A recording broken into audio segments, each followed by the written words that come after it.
Official officers. My name is Tejas, and I welcome you all very warmly to class 11 of iNeed. Today, in our first section, which is What's the Buzz, we are looking at a news which is traditionally not covered in a lot of newspapers. But however, it made a lot of sensation in the social media. And because of this, it has some UPSC relevance also. We'll see that UPSC relevance. But what the story is about a story of an elephant from Kolhapur. Okay. So this story from Kolhapur, there was this elephant called as Madhuri. Okay, Madhuri, some of them they even call it as Mahadevi. So it used to stay in a Jain mutt. Okay, this Jain mutt was called as Nandini mutt. The elephant's age was around 30 years. And after 30 years, the elephant started suffering from certain conditions like blindness, arthritis. Arthritis is this condition where it has joint pains in its legs. Okay, so very unfortunate, but it was suffering from this. Then there was a animal welfare organization, an animal welfare NGO called as PETA, which stands for People for Ethical Treatment of Animals. This started filing a case in the Bombay High Court. Now, in Bombay High Court, they told that this elephant has to be immediately shifted to uh, Vantara. Vantara is this rescue and rehabilitation center, which is managed and it is a pet project, which is the brainchild of Anant Ambani. Okay, so after this happened, the people who were staying in this mutt, they were very attached to this elephant. So they went and they filed a case in the Supreme Court. Okay, once the Supreme Court started intervening, they also looked into the particular case and they also ruled in favor, wherein they told that this elephant has to be shifted to Vantara, which is managed by the Radha Krishna Trust. Okay, there they will have better facilities. They can cater to this animal needs. So after this, there was a clip which went very viral in social media where people were weeping, sobbing, crying because this elephant was being separated and taken away to Vantara. Because of this, the social media burst out in flames, and everybody started telling that they started blaming Anant Ambani for this. They started housing a lot of protests in this particular regard. And these protests, what happened was that everybody started deactivating Geo and they started moving towards Airtel. Okay, the whole Kolhapur came out on the streets and started protesting. And later on, right now, Vantar has also made an official statement. I'll just show you the official statement. So they tell that we are just obliging and following Supreme Court's orders, but we will be more than happy to return the elephant to Kolhapur. And in fact, they've even gone one step ahead, telling that we can build a small, relaxation pond. We can help with the hydrotherapy. We can take care of the elephant there itself, building a smaller facility in Kolhapur. Okay. So this was something which was in news. And later on, we see that this particular thing, when Reliance told that they were just following court orders, that portion is fine. But this raises a serious concern of something called as cultural rights versus animal rights. So cultural rights and animal rights have been something which is always in news. Why is it always in news? Like, for example, when we take the example of Jallikattu in Tamil Nadu. Second one is Kambala, which is in the coastal parts of Karnataka. Then you have the third portion, which is cockfights. So cockfights in there is a lot of cockfights where gambling, etc., is done, especially in areas of Telangana, Andhra Pradesh. Okay. And apart from this, there is a lot of temple elephants which are used in Kerala.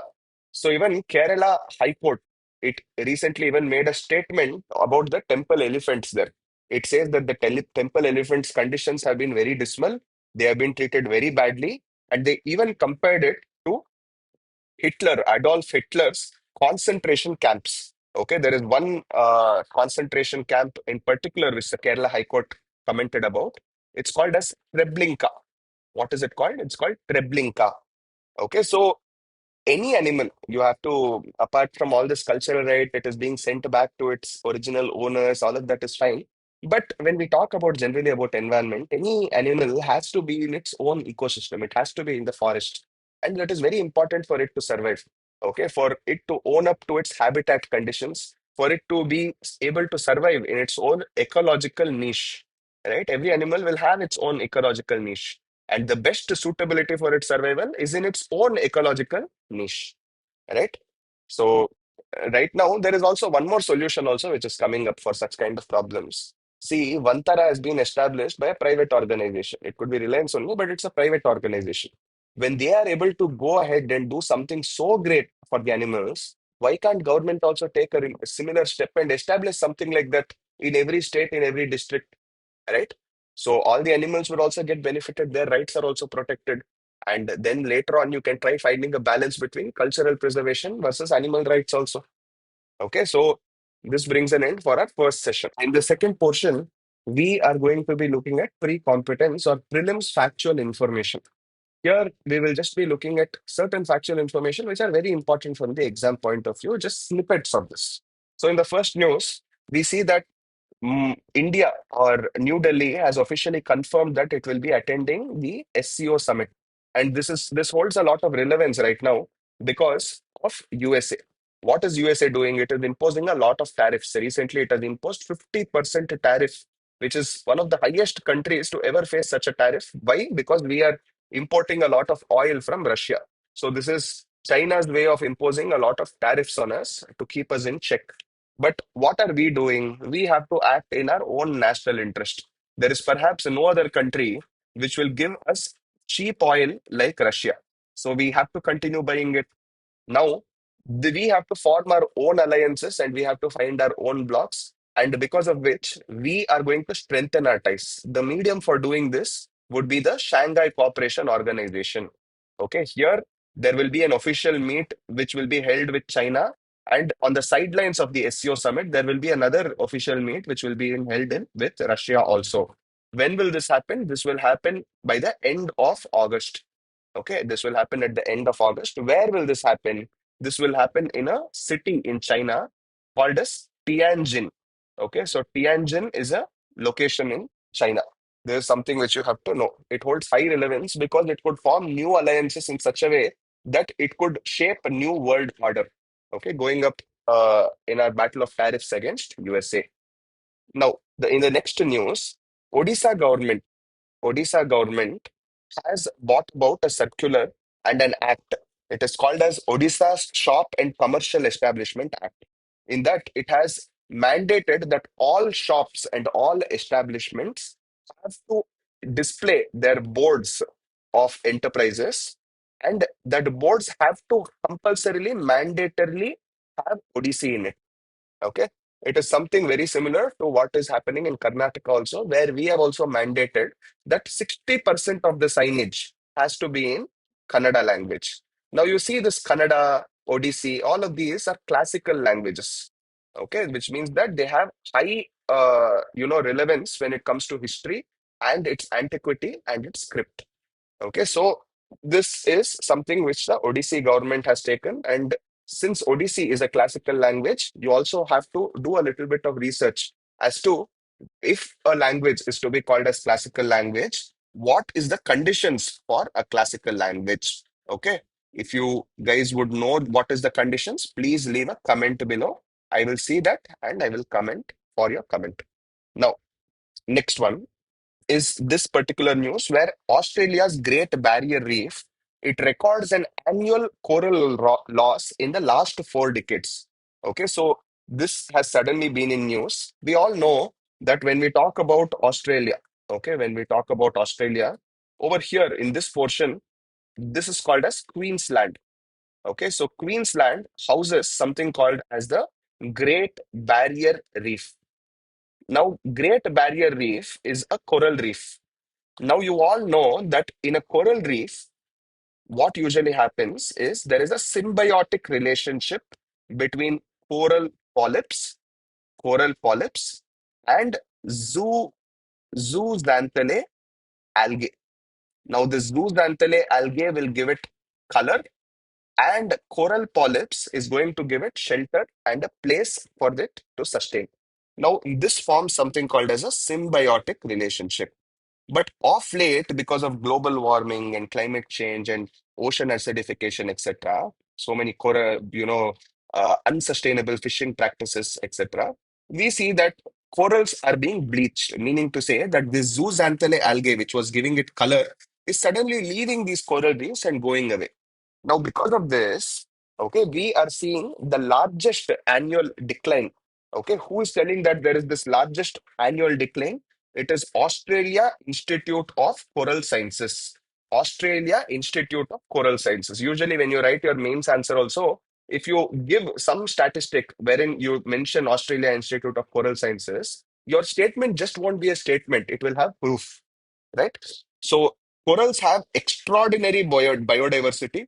In fact, they are called as rainforests of the ocean. Okay, they have extraordinary biodiversity.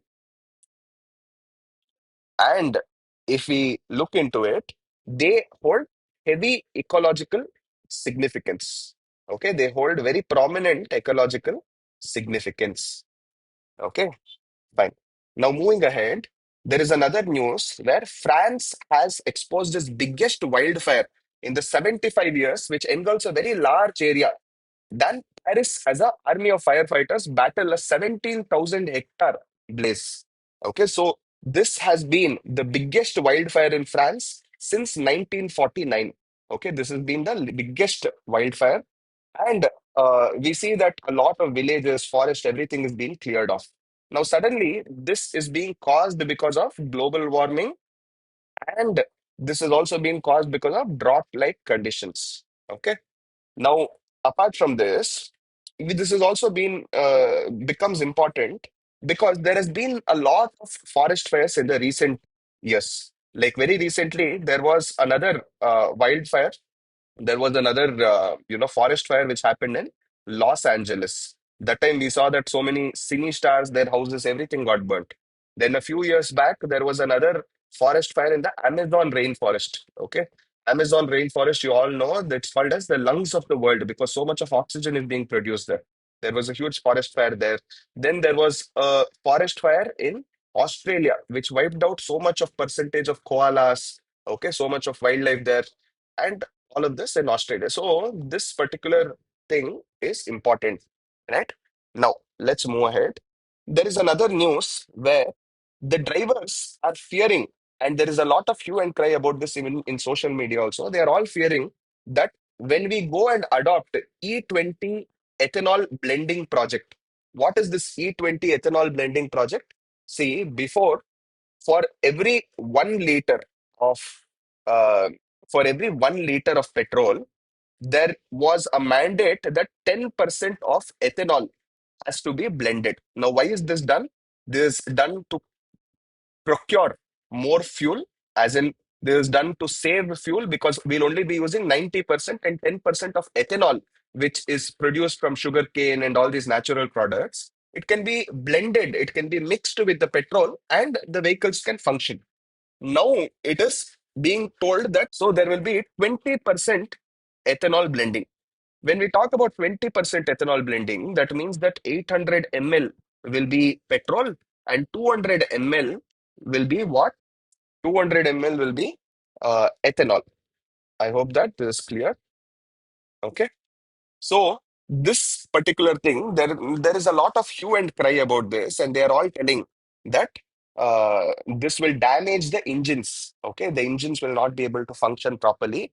But however, Nitin Gadkari ji, who is our honorable minister for road and transport, has taken all of the people into confidence, telling that we have done our tests, we have done our research. It is just the petrol lobbies who are fearing this because they will be losing out on a lot of business. Okay, but we have done all the tests. Nothing will happen to the engines. Please go ahead. Let us proceed with the E20 blending, ethanol blending project.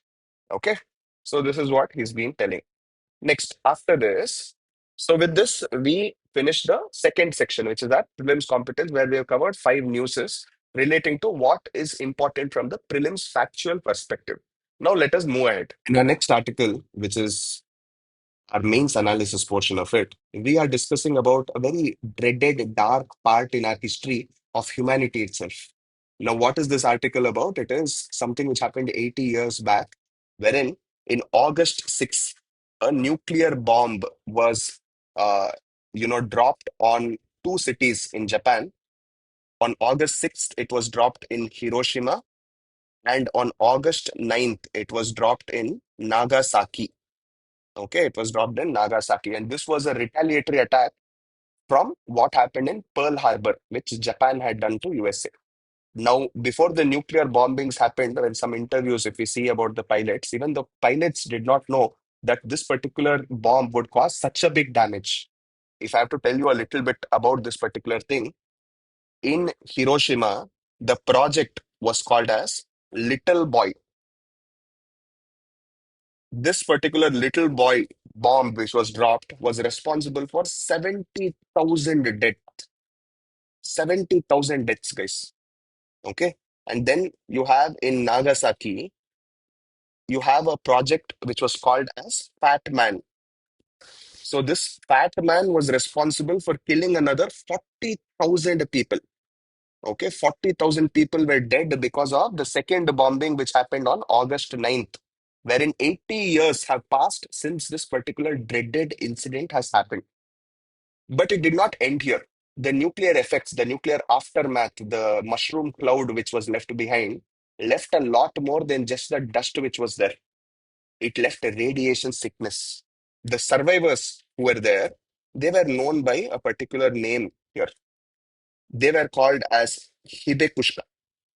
So this Hibekusha, which were there, these Hibekushas are the survivors who survived after the particular dreaded bomb blast happened. Now, there was a lot of problems which the people of Japan faced after this. What were the problem? There was radiation sickness, there were health problems, there was social stigma which was surrounding them. But what did they ask for? Did they ask for revenge? No, they did not ask for revenge. What did they ask for? They asked for peace, they asked for forgiveness, and they asked for anti-nuclear advocacy. Okay, they wanted a world which was free from all these nuclear weapons. How noble of them, right? In fact, did this anti-nuclear advocacy work? No. Many countries went on to start collecting and becoming nuclear powers later on. In fact, if I have to give you a small list, Russia was there. Okay. Then there was France, then UK, then China. All of them went on to become nuclear weapon state countries. Okay. So this happened. And then you have, and then the whole world from 1960s and 1970s, 1960s and 1970s, you see that the whole world was divided into nuclear haves and have-nots. Okay, so this was something which was going on. You can see in this particular picture also how the bats are almost shaped like rugs. Okay, there were so many articles because it was 80th year of felicitation. And while seeing these pictures, it brought me so much of, a deep kind of a very uncomfortable situation seeing these pictures. That how much would all these people would have suffered, right? So, anyways, when we come to this particular thing, there was this organization called as Ninon Hideyanko. So this Ninan Hideyanko, it started advocating for complete disarmament. So this complete disarmament, which was there, okay, this complete disarmament which was there in 2024, okay, this particular organization, they even got the Nobel Peace Prize for this. Yes, guys, the same peace prize which Donald Trump right now wants. Okay, so Nobel Peace Prize he started advocating. And right now, there was a world with a lot of security dilemma. What was the security dilemma? One main dilemma is that the nuclear weapon countries always they attract a little bit of deterrence. That is, if any country want to wage a war against them, if they are a nuclear country, they will be a little skeptical. They will be a little, shy from attacking that particular country. So it creates some kind of security and it creates some kind of a protection for that particular country. On one hand, you have nuclear weapon countries which feel that having nuclear weapons is good. In fact, you all know APJ Abdul Kalam ji. He was such a peaceful person, but even he told that for protecting our country and for having the deterrence value, it is good that we become a nuclear country, right? Then you have another side wherein you they start advocating for non dis I mean they start advocating for disarmament. Who are these people? The people who are part of initiatives like the NPT and the CTBT. NPT stands for Non-Proliferation Treaty and Comprehensive Test Ban Treaty. Okay, so over here, this creates a lot of problems when we come to such kind of issue, wherein what is right and what is wrong will start depending and changing based on which perspective you see. Okay, fine. All these things apart, let's try to discuss what are the lessons we can learn and what kind of teachings are there from this particular bomb blast which happened 80 years back, this nuclear bomb blast. The first thing is the human cost of this particular war. So when we talk about human cost of this particular war, almost we see that more than 1,10,000 people were died. This is not a number, guys. These are actual lives. 1,10,000 people died in this particular warfare, and others suffer from radiation very silently for so many decades. Their backs would hang like rugs, like I just showed you in that particular picture, right? So they've been suffering for a very long time. Second one is suppression of information. Usually, after such kind of an incident, what US did was that they went on and they brainwashed the whole media where not a single information was getting out post the war, post the World War II. Even early relief efforts, whatever was made, it was completely halted. So these people would suffer in silence. Third one is that there was very delayed public awareness. Delayed public awareness, as in not a lot of people knew what was happening, not a lot of people knew what to do at all because the information was not going out. Finally, in USA, 1954 is almost 10 years, almost 9 years after this particular incident happened. There was one test which was conducted. It was called as Castle Bravo thermonuclear test. Okay, thermonuclear test. So this Castle Bravo thermonuclear test tested for radiation in a fishing vessel. You know what was the name of this fishing vessel? The fishing vessel's name was called as Fukuria Maru. Okay, just like how you have Komogatu Maru. Maru means ship. So Fukuria Maru. So this particular ship was 84 miles far away from the actual, bomb blast which happened. And radiation was evidently seen even in this boat. This was the Castle Bravo thermonuclear test, right?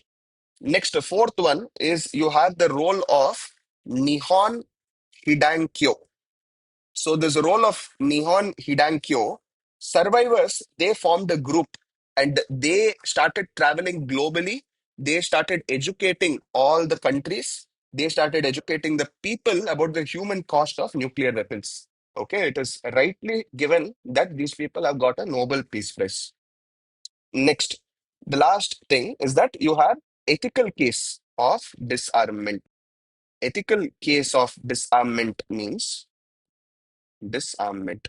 So the ethical case of disarmament means that the experiences of the Hibakusha made a very compelling ethical argument against nuclear weapons. Whatever political justification could be there, whatever military logic you can give, ultimately, when human beings who have suffered come with teared eyes in front of you and tell, please do not do it, we have suffered enough, please, you also please do not suffer, it kind of definitely makes a very strong ethical justification on their particular cause, right? So I would like to end this particular article by stating the ending scene, the last scene in this movie, which was released recently, which was called as Oppenheimer. So they told that from now onwards, the world does not deserve more nuclear weapons, and the world does not deserve another project with another code name. With another code name means we do not want another little boy or a fat man to come, and the world only deserves peace. This was the message which was last given in Oppenheimer. Makes for a very compelling case. Anyways, this was 80 years since this particular bomb blast happened. Moving to our last component, which is our ethics and essay value addition part of it. We are discussing an example of an IAS officer today. The name is IAS Dr. Ravindra Goswami. So he is the DM of Kota. Now you all know what Kota is very famous for. You're right. JEE coaching and AIEEE coaching. Very, very famous for that. It's almost like people go there, and all the kids, they are made to spend, their parents are made to spend 5 lakhs, 6 lakhs. It's all just a dream where lakhs and lakhs of students compete for getting into the prestigious IITs, right? But there is also a very another very concerning issue which is going on there. What is that concerning issue?